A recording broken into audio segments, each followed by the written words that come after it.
Hey everybody, it's Jesse here at the Birmingham Zoo.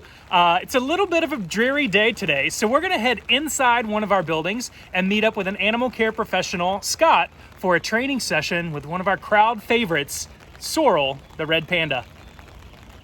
So all the behaviors you're going to see today are behaviors that our animal care professionals use to train our animals for medical procedures and just to make sure that their bodies are the way that they need to be so we can check out their body from head to tail. In today's session, Scott's feeding Sorrel some blueberries, which are one of her absolute favorite foods, including grapes. So Scott is asking her to stand on a T-perch right now.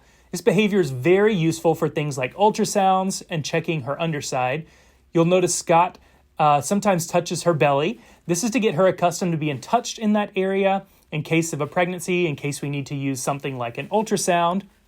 Here at the Birmingham Zoo, we participate in the Red Panda Species Survival Plan, which ensures red panda populations in zoos are nice and healthy.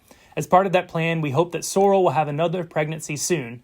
So our vets come down regularly for checkups, and when they come down to do an ultrasound, Sorrel's ready.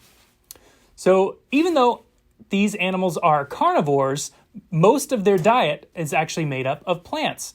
So they eat a lot of fruits during their training sessions, but Sorrel's primary diet is actually bamboo.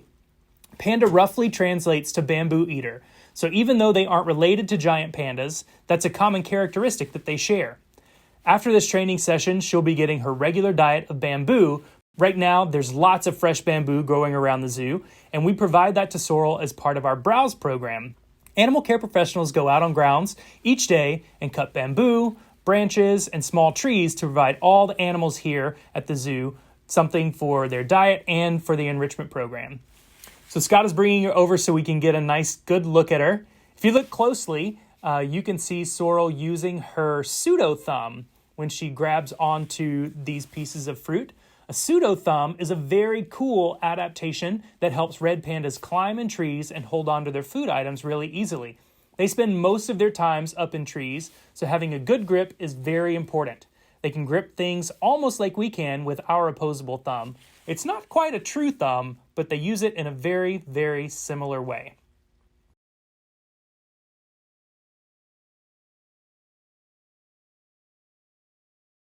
So all the behaviors that Scott is asking for are completely voluntary.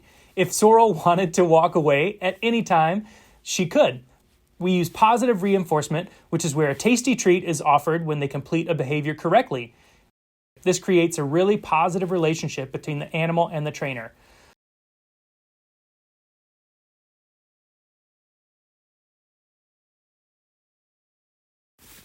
All right, it looks like Scott is wrapping up the training session here. He's going to ask Sorrel for a few more behaviors and then give her the all done signal.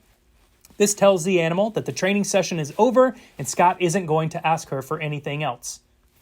So there's a spin behavior, and that's the all done signal, and we're all finished. All right, I hope you enjoyed that training session with Sorrel, our red panda.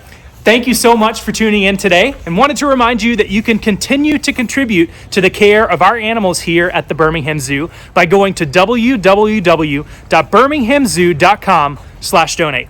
Thanks again, and we hope to see you soon.